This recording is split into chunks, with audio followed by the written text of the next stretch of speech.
Armed conflict has been with us since the dawn of civilization. Archaeologists have unearthed evidence of armies as far back as 10,000 BC. Military history has always existed on a grand scale, with legendary battles fought on land, sea, and air. From ancient daggers to modern medals of honor, in expert hands, these relics reveal the stories of those who are no longer here to speak for themselves. Join us as we unlock the secrets of Militaria. Today on Militaria, we look at an impressive weapon claimed as a small town's war trophy, emergency supplies used by those trying to survive at sea, and a symbol of military authority owned by a Canadian lieutenant. Mark looks at a swagger stick owned by Lieutenant Frederick Max Berger. Now people are more interested. It's not just a stick sitting on a counter or a button. That artifact now becomes a living, breathing person. Jennifer explores the emergency equipment that those who went overboard had to rely on for survival. These items are unique in our collection because they speak to the very true reality that you could go overboard and be stranded at sea. Andrew looks at a German machine gun, which now stands as a trophy of the First World War. You know, really, it was the late 19th, early 20th century that showed us how lethal it could get.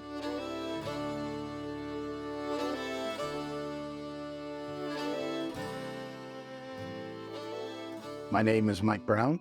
I'm retired, and I'm currently president of the Mahone Bay Legion in Mahone Bay, Nova Scotia. I brought in a German machine gun, MG08-15. The gun itself was used in the First World War. At some point in time, that gun was given to the Legion, and it is currently on display in our Legion Hall. At the time of their invention, machine guns were large, unwieldy, and initially unappealing to troops facing the deadly dynamics of the battlefield. That was until 1914, when enough advancements in the gun's design made it a truly deadly choice of weapon. The Imperial German Army entered World War I with 12,000 MG8 guns, a deadly advantage over the British, who had only a few hundred Maxim machine guns, though still more than the Canadians with 4 Colt machine guns per battalion.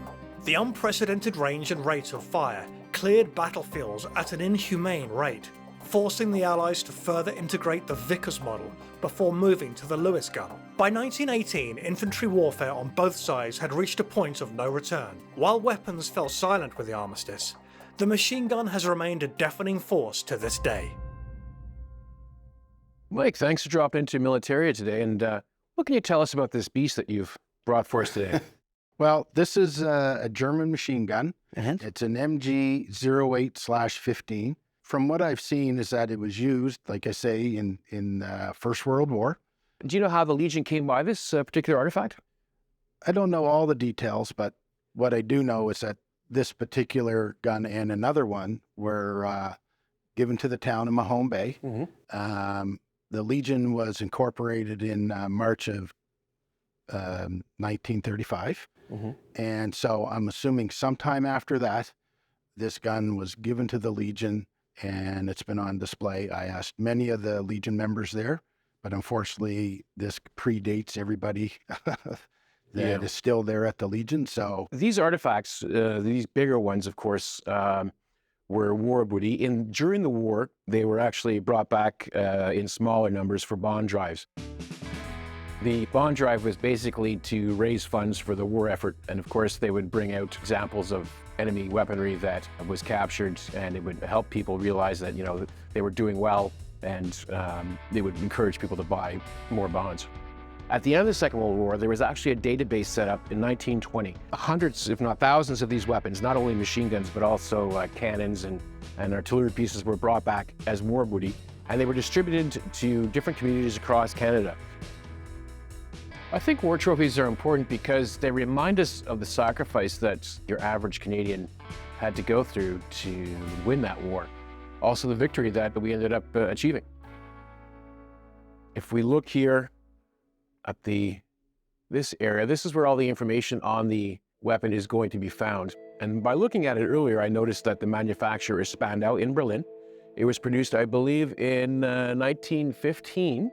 This is the MG08-15, which is the lighter version of the MG08. Yours is very complete. It's got some damage in the back here. Now, we don't know when that's from. That could be shrapnel, or that could be just post-war damage. Right. You've got welding here. Often on these types of firearms, the insides are taken out. Okay. And this has been re-welded, so we know that this is a deactivated specimen.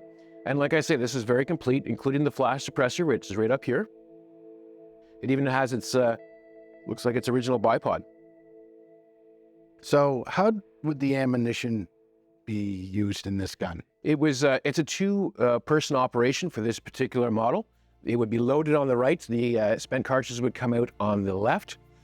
They would be on a canvas feeding tube, which would feed the ammunition into the weapon itself. You know, the rate of fire on something like this would have been about 450 to 500 rounds a minute. I mean, it must have been a horrible thing to go up against. And, you know, it took many, many lives. It's very iconic how the First World War developed into this, you know, technological warfare that surpassed tactics. This example is a good example of what caused huge amounts of casualties for Canada and all nations. We had them as well. We had the Lewis gun, but, you know, it was the same sort of thing where you wanted to kill as many people as quickly as possible. These are examples of how inhumane we've learned to become in the 20th century. It's good that people get to see them and understand the sacrifice that would have, you know, come from that. I don't think people really fully understand what those 19-year-old kids were going through in World War I. And this is kind of, like I say, the physical representation of what they went through and the sacrifices that they made, right? So that we could be free. So I'm just curious, how much would something like this be worth? Value is largely determined by condition of this specimen. There was about 130,000 produced during the war. Now, collectors generally like to see a cock and click specimen. By cock and click, what I mean is that you can cock the mechanism and you can pull the trigger. Now, as you probably know, and machine guns are prohibited items in Canada. So most of the ones we're going to see are deactivated. This is what I would call a rough deactivation. Okay. So it's not as pretty as some are, but they're going to range in price between $3,000 to $5,000 depending on condition and what accessories that come with them. Okay. Mike, thanks for bringing in this great piece of World War I history for us. What's the future for this artifact? Well, this will go back to the Legion and we'll put it back in the Legion Hall. Basically, it'll be on display for anybody that comes into the Legion. And now I have a little more information that I can talk to them about. With some of the information that I've learned today, I'll be able to put a little history on it and maybe get a plaque made and put it up on the wall.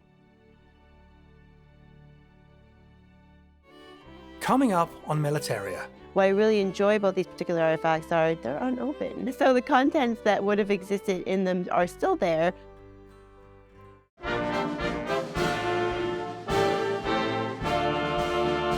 My name is Lisa McNiven. I'm an archivist at the Naval Museum of Halifax, and today I brought in 2 examples of food survival tins and an RCN portable heater. These artifacts are quite rare because they were never meant for long-term usage. If, God forbid, something happened, you were to use them immediately. I suspect after the war they were either kept by sailors or put in naval stores and then eventually disposed of.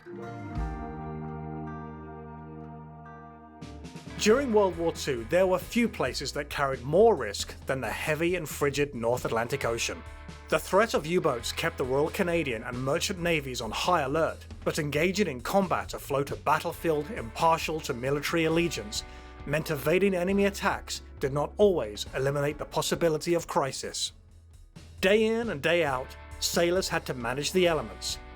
And in instances where members were forced or fell overboard, they needed all the help they could get.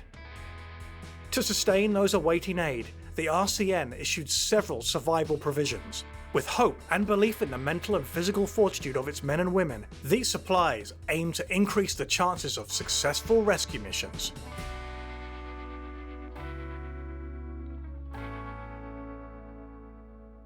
Lisa, welcome back to Militaria. What have you brought us today? Today, I've brought examples of World War II naval rations and also an RCN portable heater.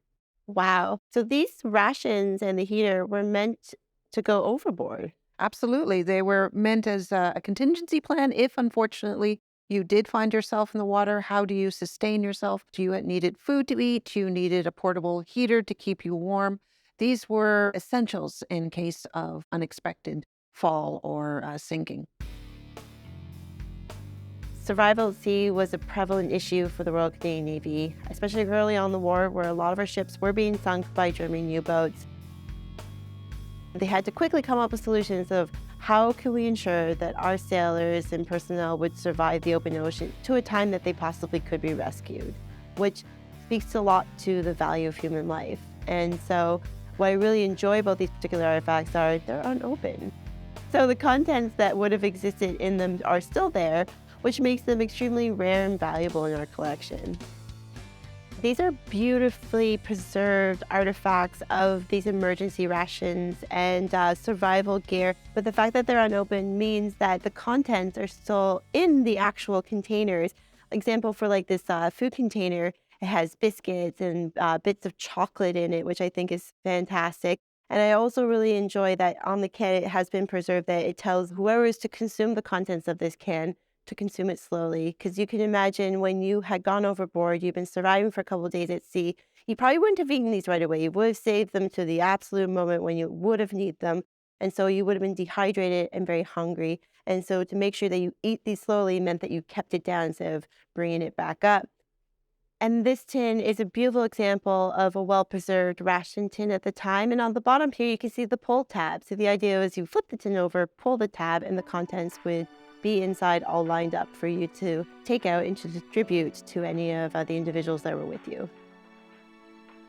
And what I love about the lifeboat heater is that RCN stamp, that this kind of gear was being issued by the Royal Canadian Navy, and that there is always an active effort of making sure that sailors had the best chance of survival. This lifeboat heater was meant to be a device that would keep not only individuals in the boat a degree of warmth to help them from freezing, but they also could use it to heat up a small cup of water or just to create a little bit of degree of comfort in the middle of the cold Atlantic. During World War II, the naval medical community and scientific community were very active in creating solutions to wartime dilemmas such as immersion foot and also food preparation, foodstuffs. Dr. McCallum was working with Commander Charles Best of Banting and Best, the insulin discoveries, and they were doing experiments on desalinization of water. And they'd come up with a process of heating the water and then afterwards adding the essential minerals back to the water. And that created a very important process for preserving water while serving at sea and also for food rations and foodstuffs that would be used in a lifeboat. I think these are wonderful artifacts to preserve, Lisa. I mean, you had mentioned that it's about survival at sea, but at the Naval Museum of Halifax, we have several stories linked to survival at sea and what sailors and officers had to do to survive the very wild and open conditions of the North Atlantic. And I believe you've got one story in particular that you would like to tell us. Yes, we have one individual, a Mr. Johnny Roland Sargent. He was serving aboard the Esquimalt when it was sunk by U-190. The sinking happened so quickly that he had no time for preservation or to grab any emergency gear. Mr. Sargent was thrown overboard, and at the time he was only wearing his underwear and he had a life preserver ring on. He's submerged in the water for a length of time, so he's suffering from hypothermia and immersion foot. Immersion foot was a real threat during World War II in a situation where you were thrown into the sea. It was a version of water trench foot. From what I understand, he did survive the ordeal and was picked up. Yes. He was definitely one of the lucky ones. I think, it's very interesting. His experience speaks to a lot of the experiences during the Battle of the Atlantic. Even though these supplies were available and the Carly floats were on board the ship, the likelihood of any life-saving equipment making it overboard with the personnel was by chance. And you were lucky to grab a life preserver. You were lucky to grab anything to hold on to stay afloat. And so in the event that you were fortunate enough to have these supplies, they definitely would have aided significantly in your survival chances on the open ocean. Exactly. And it speaks to the training that was given to the sailors. He had the wherewithal to grab a life ring, so. If you're unfortunate enough to be on a ship that was torpedoed or sinking for some other cause, it all depended on the time span of the sinking of what you would take with you when you went overboard.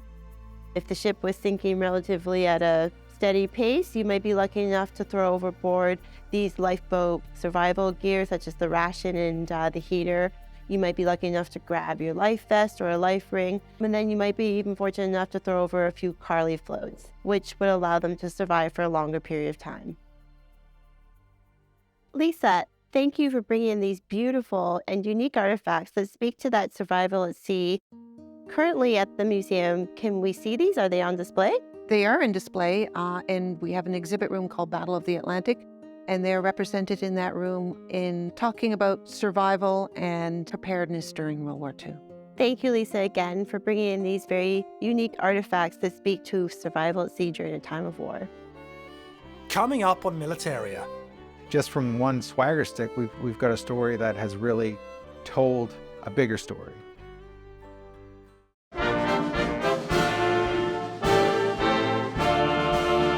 My name is Steve Brown, and I do presentations on World War I Canadian memorabilia. What I brought in today was a swagger stick that belonged to a Canadian soldier from the First World War, and his name was Frederick Max Berger. Military-issued swagger sticks originated with Imperial Roman Army commanders who kept vine staffs as tokens of office, often using them to direct and enforce drills. Ahead of World War I, the accoutrement was carried under the arm as an element of the British Commonwealth's other ranks' walking out attire, mirroring civilian styles which, at the time, often incorporated a cane or walking stick to assert social status.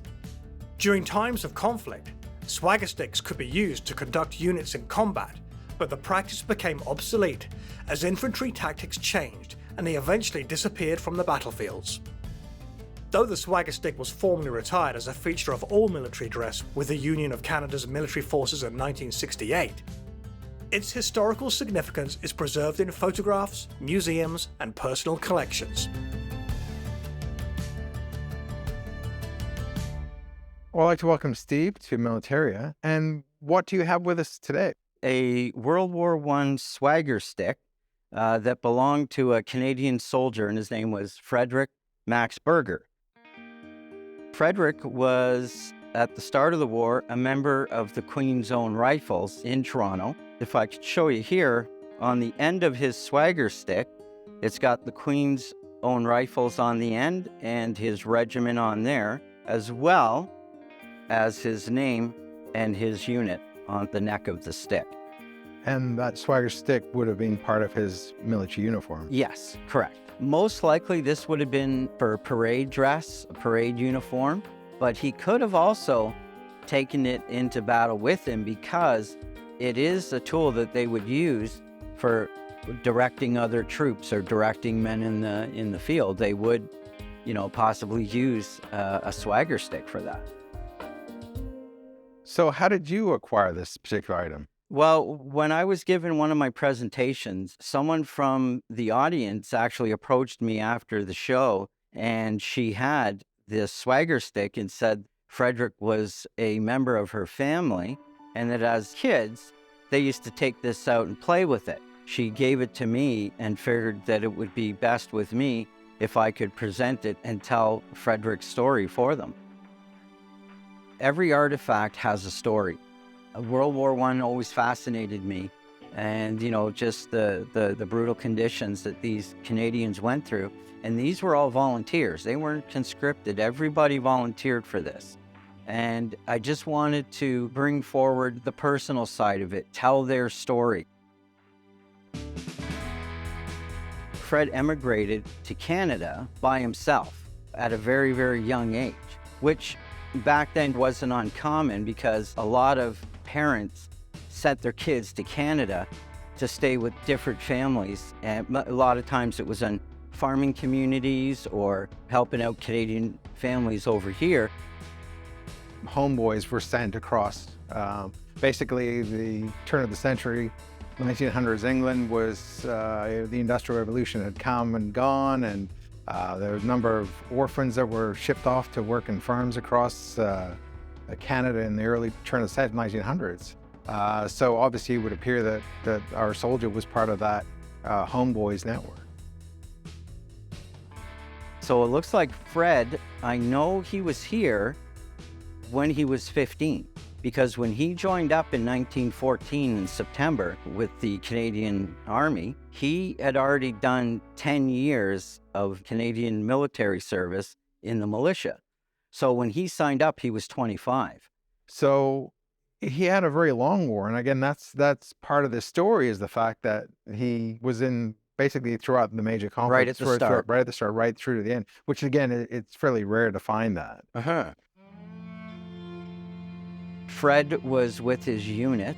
We're only a couple of weeks from the end of the war now, and there was movement on the line. You know, soldiers coming in, going to the front, and coming back. And Fred was on top of his line, and he was directing another officer and their platoon to where the front lines were, and he was spotted by a sniper, and he was shot and killed. And he was killed on the 14th of October, 1918, really like 3 weeks before the end of the war. Basically, this record was traced with just a name. And we found a soldier that had a military career from 1914, the beginning of the First World War, right through to the end of 1918. 3 weeks prior to the end of the war, he was killed. So, to find a record of a serviceman that actually lasted the 4 years of the war, and particularly the amount of casualties and losses is significant. But the irony, of course, is that he didn't survive it. And I think that's the biggest takeaway on this particular one. Just from one swagger stick, we've got a story that has really told a bigger story. Does he lie buried in France today? Yes, he does. According to the war diaries, there's a small note in there made by his commanding officer. The body of Lieutenant Fred Berger was returned to headquarters today. And that was the final note in his file. So I'd like to thank you, Steve, for coming today and for showing us the swagger stick. Well, I appreciate it. I love talking about these items. So this particular item, what's your plan for it now? It's in my collection, and that's where it's going to stay. I'm hoping to get back into doing more presentations and bringing Fred's story to light again, as well as the other artifacts that I have in my collection. I think it's a great contribution to tell those stories 100 years later, and I think that's a great initiative. The reason I do it is just to bring to light the fact that, you know, a lot of young men, young boys and women who went to war in the First World War didn't come back. And, you know, for when Remembrance Day comes around, it's good to remember them. I mean, everybody remembers the battles and, you know, that took place, but I think we need to focus on the people who fought in that battle, because they're the ones who made the ultimate sacrifice.